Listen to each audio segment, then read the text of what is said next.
Bonsoir, bienvenue à notre émission Nature et Vie. Aujourd'hui, nous allons parler de la médecine traditionnelle et la médecine moderne. À ce sujet, je reçois le docteur en médecine Christian Kalama. À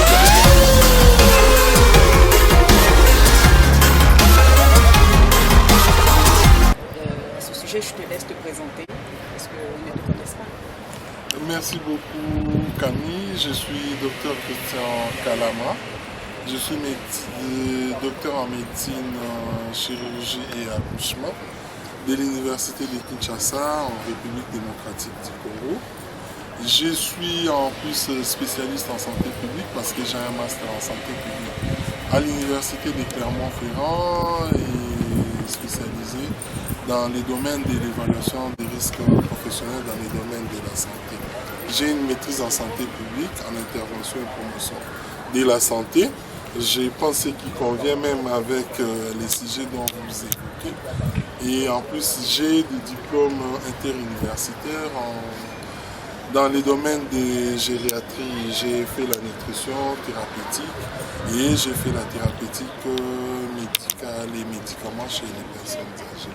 Voilà. C'est ce qui nous a mené à t'inviter. Voilà. Parce que tu es dans les deux populations, voilà, la population africaine et la population européenne. Voilà, donc c'est ça parlant du sujet que tu as évoqué sur la médecine traditionnelle et la médecine moderne. J'ai dit, c'est une réalité qui se vit dans nos pays par rapport aux situations socio-économiques que la population est en train de traverser. L'accès aux soins de santé primaire devient de plus en plus hypothétique pour la majorité de la population. Alors les gens pensent ou se déversent dans la médecine traditionnelle pour essayer tant soit peu de soulager leurs douleurs, leurs maladies, leurs mal en allant vers ceux qui pratiquent la médecine traditionnelle. Mais pour revenir au départ, moi j'aimerais vraiment que les gens sachent, que les gens arrivent à faire la différence entre les deux médecines. Oui. Nous, quand nous nous présentons en se disant qu'on est docteur en médecine, chirurgie, accouchement, c'est dire c'est la médecine moderne. Et les autres qui utilisent généralement les plantes, les autres qui utilisent des potions, les autres qui utilisent des préparations, voilà, des natures traditionnelles, sont ceux-là que nous parlons de la médecine traditionnelle. Conseiller la population à y aller, ça sera peut-être difficile pour moi, mais je pense, ensemble, nous allons essayer de voir, de développer ce que c'est la différence entre les deux médecines. Déjà au départ, c'est par rapport à la dénomination, à l'appellation. Les gens doivent apprendre déjà à changer la dénomination de ce que nous appelons médecine traditionnelle. C'est quand on dit traditionnelle, ça relève de l'ancien temps, donc du passé, alors que c'est une médecine qui semble être pratiquée jusqu'à ce jour.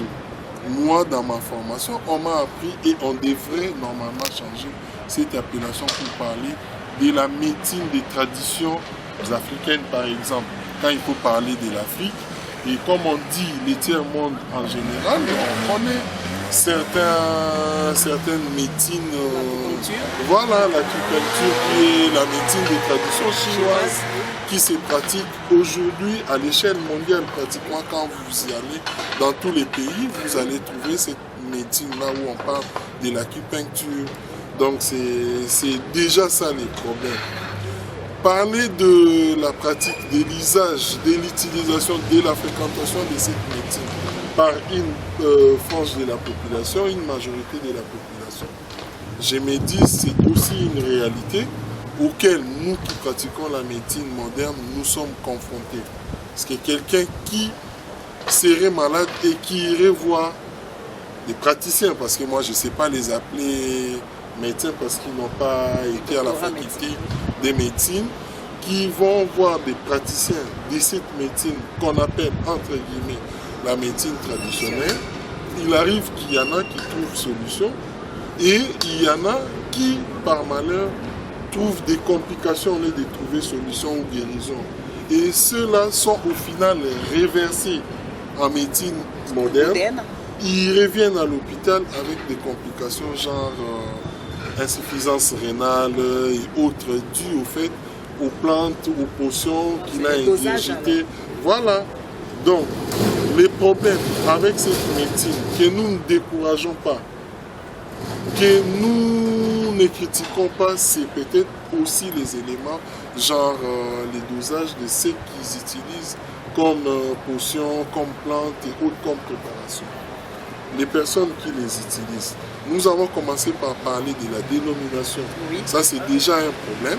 Et le deuxième point, c'est au fait parler du dosage de médicaments, entre guillemets, que ce praticien-là utilise en médecine. Mais, docteur, Oui. mais pour quelqu'un, pour un érudit qui a eu tout un enseignement, qui a été éduqué à pouvoir utiliser cette médecine, pratiquer cette médecine traditionnelle dont on parle, il saura comment doser, il saura quoi utiliser, il saura les plantes qu'il faut utiliser pour pouvoir soigner des personnes qui sont dans le besoin. Oui, tu n'as pas tort. Là, j'allais en venir peut-être en troisième position, parce qu'en première position, nous parlions de la dénomination. En deuxième position, nous avons parlé du dosage sur les produits qu'on utilise dans cette médecine que nous appelons la médecine traditionnelle, entre guillemets. Et le troisième problème ou la problématique, c'est aussi comme tu dis là, c'est une médecine, logiquement, comme on dit, c'est la médecine des traditions africaines qui doit normalement se transmettre des pères en fils, des mères en filles ou en fils, donc des parents à leurs ascendants ou à leurs descendants. C'est comme ça qu'on retrouve des bons praticiens.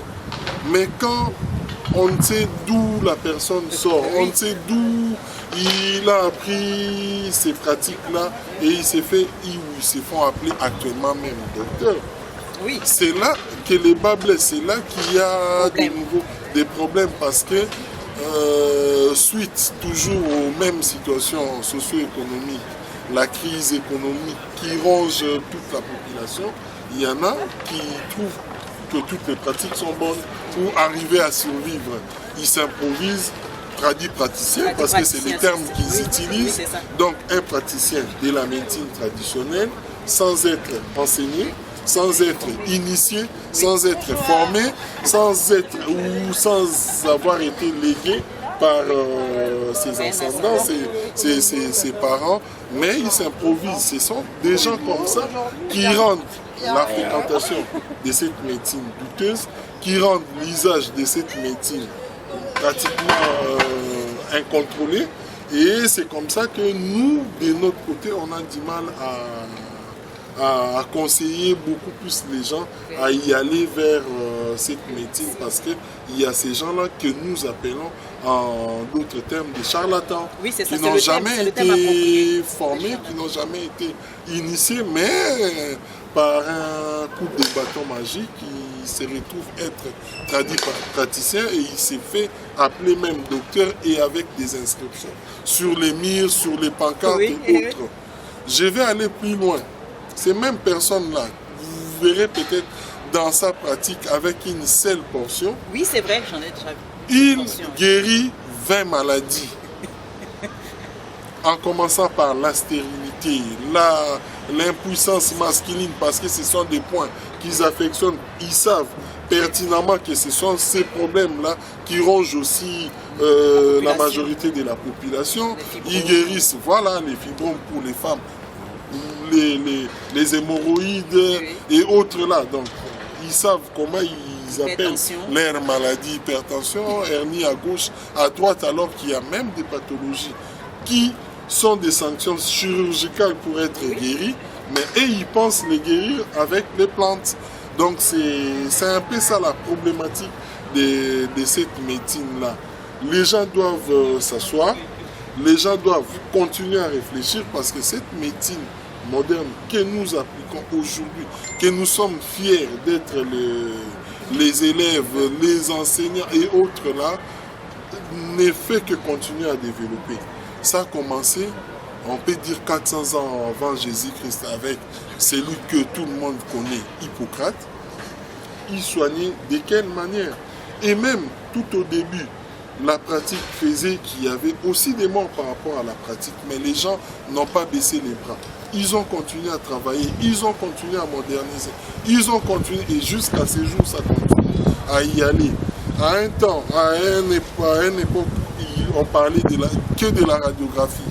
Aujourd'hui, c'est l'échographie, aujourd'hui, c'est l'IRM, aujourd'hui. Donc ça continue à évoluer. Et puis vous voyez, il y a les structures aussi qui accueillent les patients, comme nous les appelons. C'est très bien organisé. Et dans ces structures-là, comme bâtiments, comme machines, appareillages et autres, il y a les personnels qui sont au préalable formés pour en utiliser. Par contre, de l'autre côté, on ne retrouve aucune structure. Ils ne sont pas très bien organisés. Il n'y a pas de bâtiments. C'est juste la même maison ou les mêmes logements, les mêmes appartements qui fait office de son habitation, de son logement, qui est en même temps les lieux pour lesquels il pratique sa médecine. Donc on ne sait pas faire la part des choses. Il y a l'amalgame dans tout ça. Et même, nous savons, parce qu'aujourd'hui, il y a des bienfaits dans cette médecine-là, parce que la médecine moderne utilise les plantes, telles que cette médecine traditionnelle. Moi, j'aimerais bien que nous apprenions petit à petit à appeler ou à parler de la médecine des traditions africaines. Voilà, par exemple, parce que nous sommes africains dans ce sens-là où on martèle peut-être pour parler de la médecine des traditions africaines, utilisent les plantes, ils utilisent les organes des animaux et autres, faune et flore, ils en mettent en pratique. Mais c'est ce que la médecine moderne a utilisé pour arriver à doser et à changer même des formes qui sont devenues comestibles, administrables, acceptables par la personne humaine qui les prend, qui les absorbe. Mais de l'autre côté, je ne sais pas s'il y en a qui arrivent même à ingurgiter ce qu'on leur donne comme portion. Et ils le font peut-être les yeux fermés, ils le font parce qu'ils sont à bout, ils le font parce qu'ils sont contraints de le faire. Et comme nous le soulignons, si on reconnaît quand même qu'il y a les bons côtés de cette médecine par l'usage des plantes, parce que quand vous retournez vers nous, on vous dit, même si vous avez votre diplôme de médecin, mais avant d'exercer cette médecine, vous devez être inscrit à un tableau de l'ordre des médecins. C'est tout à fait normal. On dit quand même, on les souligne, on dit ordre des médecins. Donc, c'est dire qu'il n'y a pas un désordre qui règne. On sait qu'il y a toujours des petits soucis par-ci, par-là, mais quand même, il y a l'ordre des médecins où on sait identifier tel médecin, il est inscrit au tableau de l'ordre sous tel numéro et il a le droit d'exercer sa médecine. Et vous verrez, c'est peut-être partout en Afrique et peut-être au-delà de notre continent africain et autres. Voilà. Mais de l'autre côté, on n'en trouve pas. C'est dans tous les coins de rue. Voilà, dans tous les coins de rue, on peut trouver des charlatans et tous ces mélanges. C'est là les grands problèmes. Mais si nos politiques arrivaient à structurer la pratique de cette médecine que nous voulons bien être les médecines des traditions africaines, peut-être qu'avec le temps, ça pourra aussi évoluer et devenir comme la médecine des traditions chinoises que tout le monde entier utilise actuellement. Donc voilà, il y a plusieurs points à développer sur ces sujets à propos de la médecine des traditions. Voilà, africaines. Voilà, donc c'est un peu ça. Voilà, donc c'est un peu ça. Nous pensons que cette population-là n'a pas tort d'y aller au vu des moyens qu'ils ont en leur possession. Surtout, c'est les moyens financiers. Parce que quand vous tombez malade, vous venez en consultation en médecine moderne, on vous dit une consultation médicale, c'est 30 $, par exemple, ou 30 €. Et que de l'autre côté, on lui dit c'est à 5 $. À 5 $. Voilà, donc c'est des situations comme ça qui font que la population, il y en a qui vont les yeux fermés. Voilà, donc mais ça pas qui sera sur le chemin. Voilà, qui donc, vont rencontrer. Voilà, est-ce que c'est vraiment un praticien c'est ou comme un charlatan? Ils ne savent pas. Voilà, c'est comme ça que nous en appelons à nos politiques d'essayer d'organiser. Oui, nous appelons à nos politiques de réorganiser les choses. Sinon de l'organiser déjà, parce qu'on estime que c'est très mal organisé. Moi, je me souviens, j'étais encore en deuxième année de doctorat et un de nos professeurs de gynéco-obstétrique nous disait, vous serez dans vos cabinets, vous allez gérer des situations difficiles que vous avez refusé de recevoir une dame, par exemple, qui s'amène pour un problème de grossesse non désiré, pour un problème de naissance non désirable, mais vous, par votre conscience, par votre exercice, par les lois qui vous animent, vous vous dites, je ne suis pas habilité à pratiquer l'avortement, par exemple. La femme va sortir de votre cabinet, elle va aller voir les tradis praticiens qui utilisent les tiges de feuilles de manioc et autres là pour faire avorter la femme. Et là, il y a plein de choses qui arrivent par la suite. On vous ramène la même femme dans votre cabinet, dans les comas. Désastre. C'est un désastre et vous serez peut-être obligé de signer les certificats de décès. Qu'est-ce qui vous revient? Qu'est-ce qui vous allez retenir de cet exemple? Voilà. Donc, on ne nous autorise pas parce que la loi, beaucoup de pays ne l'autorisent pas à les faire, mais on voudrait assez que l'autre côté, où on s'imagine que quand la femme viendra poser un tel problème, un tel dossier, sur un sujet sensible comme celui-là, ira, puisse trouver solution si jamais cela peut se faire ou peut se passer. Dans ces cadres-là, pour que la femme ne vous revienne pas en cadavre pratiquement. Parce que quand elle va revenir, il faut dans ces conditions-là transfuser, faire des examens, opérer, et peut-être ça sera une sanction chirurgicale extrême, genre, voilà, l'hystérectomie. Et la jeune femme qui avait encore 20 ans, 10 ans, 15 ans de procréation devant elle, ne le fera plus parce que vous aurez une charge dans votre conscience que la loi ne m'a pas autorisé à le faire et que je ne suis pas censé le faire, mais que la femme est allée voir de l'autre côté où il y a ces tradis praticiens, entre guillemets de bon, ou encore elle est tombée sur un charlatan qui ne sait rien faire. Mais si les choses étaient bien organisées, réorganisées comme il se doit, peut-être que ce genre de situation n'arriverait pas. Pareil, si nous parlons de ces cas-là des femmes, on peut parler des cas des hommes. Ah, les hommes pensent pour une raison ou une autre, pour un oui, pour un non, il se retrouve impuissant. Il va aller ingurgiter des potions pour se retrouver ou retrouver sa masculinité qu'il pense avoir perdue. Mais après, c'est une insuffisance rénale qui s'ensuit parce que la dose, on ne connaît pas. La substance qu'il a ingurgitée, on ne connaît pas. Et il revient vers vous en médecine moderne pour trouver solution. Combien coûte une séance de dialyse? Combien coûte une séance d'hémodialyse? Et combien de centres nous en avons dans nos pays? Voilà, et la personne est condamnée à mourir pratiquement parce qu'il faut peut-être vendre toute une parcelle ou que la famille arrive à supporter l'hémodialyse et qui doit se faire peut-être de façon continue.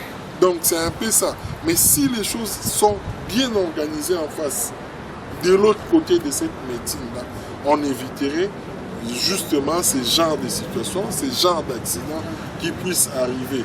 Donc c'est un peu ça la problématique de cette médecine qu'on appelle la médecine des traditions africaines. C'est vrai, aujourd'hui tu te fais la voix de cette population pour essayer de voir un peu plus clair qu'est-ce qu'il y a sur cette médecine-là. Donc c'est une médecine qui a existé avant l'avènement de la médecine moderne dans nos pays, mais qui n'a pas eu la chance de se développer comme il se doit, qui n'a pas eu la chance d'être un bon héritage pour les générations à venir ou les générations futures pendant que la médecine moderne prenait place. Et c'est comme ça que cette médecine moderne surplante la médecine que nous voulons être la médecine des traditions africaines. Et ça a son importance aussi. Voilà, voilà. Donc c'est ça. Alors que si les choses pouvaient vraiment être structurées, c'est une médecine qui viendrait au secours de la médecine moderne. Et c'est une médecine qui pourrait travailler en collaboration avec la médecine moderne, parce qu'on nous dit, là nous ne savons pas vérifier parce qu'on n'a pas les indicateurs et autres là, qu'il y en a qui guérissent réellement certaines maladies, dont la médecine moderne n'arrive pas à guérir d'emblée.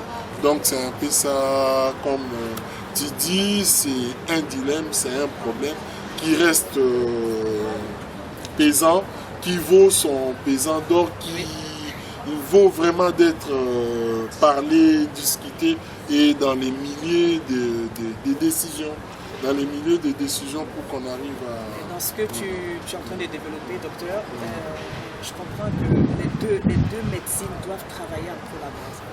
Les deux doivent travailler ensemble.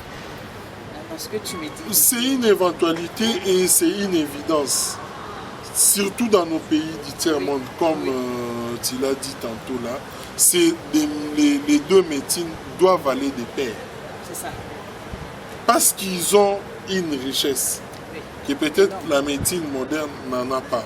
Nous fabriquons des médicaments, mais vous le savez, les médicaments, voilà, que nous utilisons, pour la plupart, c'est des médicaments des firmes indiennes, chinoises et autres là, parce que si c'est occidental, européenne ou américaine, ça coûte énormément cher et c'est pas accessible à n'importe quelle couche de la population. Donc il y a une tranche de la population qui y accède. Et comme nous le disons toujours, nos politiques doivent prendre les devants, ils doivent prendre les dessus surtout parce qu'à un moment, ils ont parlé avec la conférence d'Almata, l'accès aux soins de santé primaires.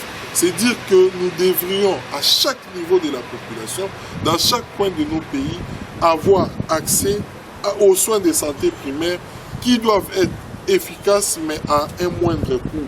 Mais aujourd'hui, voilà, aujourd'hui, qu'est-ce que nous sommes en train de vivre? Cette accessibilité aux soins de santé primaires n'est plus possible pour la majorité de la population. 95-98% de la population n'y accède pas. Raison pour laquelle aujourd'hui, tu as pu remarquer qu'il y a cet engouement, cette situation où les gens ont tendance à aller vers les pratiques de la médecine traditionnelle. Je me souviens d'une quelque chose qui s'est passé chez moi en Côte d'Ivoire, à Abidjan. Un monsieur qui avait un problème de glaucome.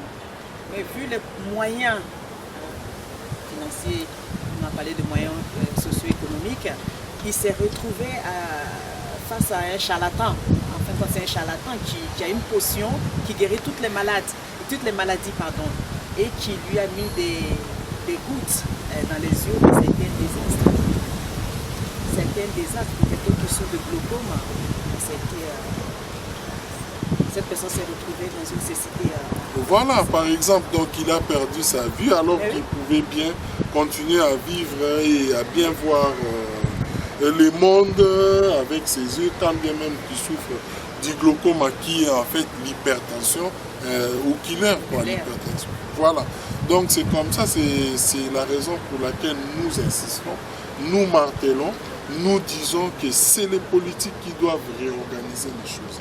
S'ils s'organisent et qu'aujourd'hui nous nous retrouvions avec un ordre des praticiens de la médecine traditionnelle, et qu'aujourd'hui nous nous retrouvons avec des centres où les gens peuvent se diriger pour aller consulter en médecine des traditions africaines, ça serait une bonne chose. Mais comme on a dit, voilà, comme nous avons dit tantôt, il n'y a rien, absolument rien qui n'encourage à aller vers cette médecine, parce que j'ai juste un petit studio et c'est les mêmes studios qui servent des centres hospitaliers, des centres de pratiques et autres là. Donc on n'y va pas se faire soigner pour rapporter d'autres maladies en soi, mais on y va pour se faire soigner et au fait se débarrasser de la maladie dont vous êtes en train de souffrir. Mais c'est au fait les contraintes que nous sommes en train de vivre. Et ces gens-là, aujourd'hui, tu peux te dire, je viens en consultation chez le docteur Christian, il est généraliste des formations, mais s'il estime que cette situation à laquelle vous êtes venu le voir est gynécologique, il t'oriente vers un gynécologue. C'est un confrère médecin, mais il a sa spécialisation, sa spécialité, c'est la gynécologie. Je me dis, à ce niveau, il serait souhaitable qu'un spécialiste puisse te voir. Mais de l'autre côté, il n'y a pas de spécialisation. Tout le monde est spécialiste, tout le monde fait tout le monde guérit tout, on ne sait pas. Déjà, comme on peut le souligner, je m'amène en consultation, c'est les malades qui posent, qui parlent de ce que lui il ressent. C'est ce que nous appelons dans notre jargon les plaintes du patient.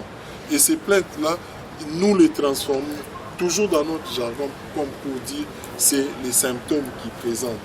Quand on additionne un certain nombre de symptômes, c'est alors que nous arrivons à dire que c'est telle maladie, c'est tel syndrome, et cette maladie, la sanction, c'est médical. On donne des médicaments, donc c'est un traitement médical pour guérir cette maladie, ou encore c'est un traitement chirurgical.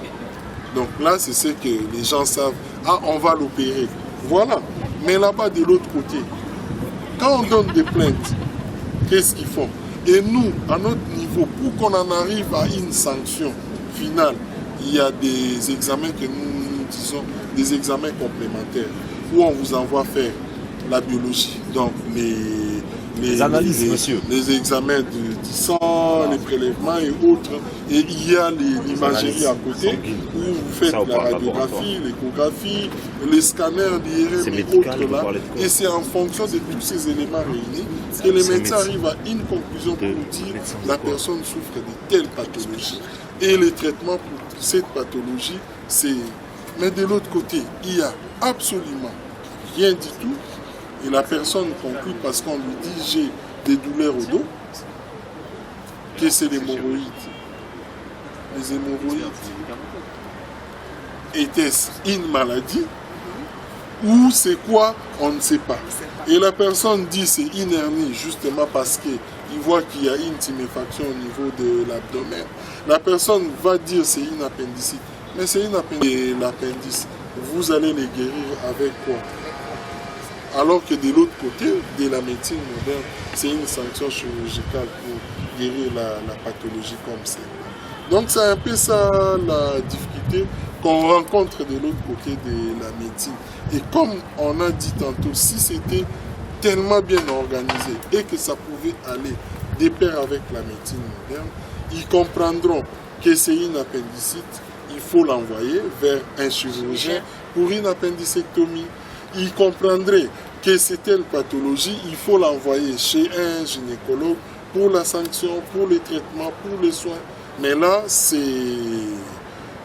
la globalité, c'est vraiment les bâtons magiques, c'est la potion magique comme celle d'Astérix pour soigner. C'est là la meilleure potion, docteur. Je fais la voix de cette population du tiers-monde. Il y a une question qui est rentrée dans cette... Bon courage, bon travail, vraiment, respect. Ce travail en parlant de la médecine docteur, moderne, bonne soirée. Oui, en Afrique, il y a des médicaments qui rentrent. Et comme tu disais, oui, les médicaments coûtent cher.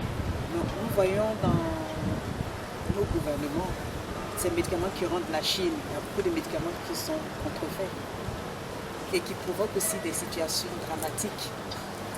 C'est des médicaments qui provoquent carrément des insuffisances rénales. Et des médicaments aussi qui provoquent même des arrêts cardiaques. Donc la population te pose la question de savoir qu'est-ce qu'il faut faire pour ça. La problématique ne relève pas du médecin qui est dans son cabinet parce qu'il ne saura pas avec ses yeux savoir que la quinine que vous prenez là est contrefaite, que la nodipine que vous prenez pour votre tension est contrefaite.